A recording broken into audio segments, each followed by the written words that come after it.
Standard Chartered warned that geopolitics is weighing on Hong Kong's financial outlook through capital flows, trade routes, and investor confidence. The Hong Kong geopolitics angle matters because the risk is gradual erosion of hub status, not a sudden single-day shock. The tension is whether financial hub risk turns into a durable change or simply a sharp data point. That is why the first read should stay close to the confirmed numbers: 50B outflows, 8% reexport drop, and the immediate checkpoint around 12K talent loss. For a market structure story, the useful readout is how capital, liquidity, rates, or risk appetite changes after the first move. The reason to keep watching is that the next checkpoint can change the meaning of the first move.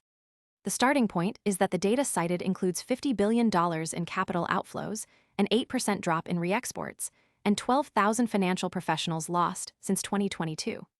The key baseline details are Singapore gains and property down 15%, which give the story scale without requiring speculation.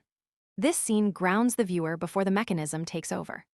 If the baseline changes, the rest of the story changes with it, because the consequence depends on whether those confirmed details keep holding.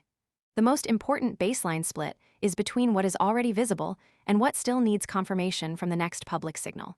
That scope keeps the segment focused on the mechanism that actually changes outcomes. Most people arrive after the move is obvious and the easy upside is gone. We focus on serious crypto education and high-quality signals before the crowd rushes in, so you can understand the setup earlier and move sooner. If you want that edge, visit the link below now. Under the surface, the city's bridge role between East and West becomes less valuable when regulatory divergence and U.S. China tension make firms prioritize stability.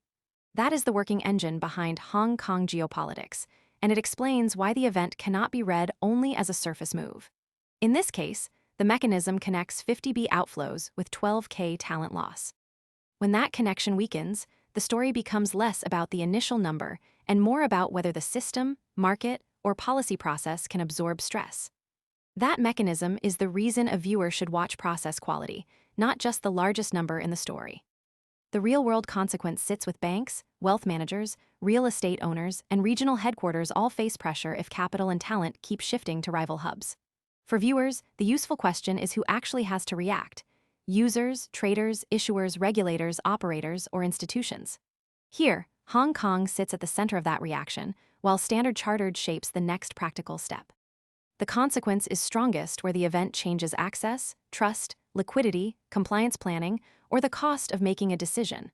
That makes the impact measurable through behavior, not through hype around the topic.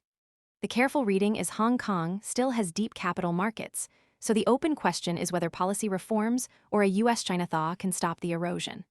That limit matters because the confirmed facts do not automatically prove the most aggressive interpretation.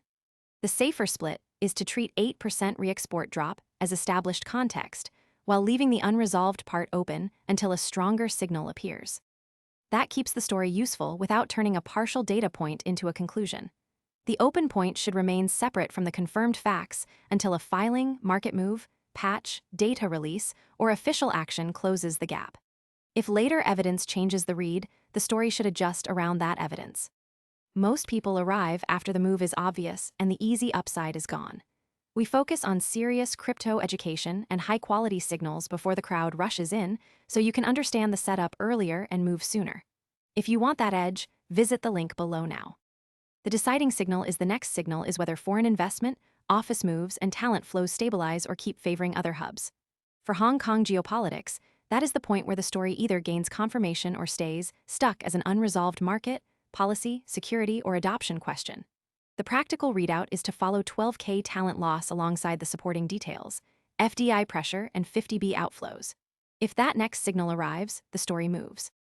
If it does not, the only confirmed position is the one already visible in the evidence. The viewer should leave with one concrete checkpoint, not a prediction about where the market or policy process must go.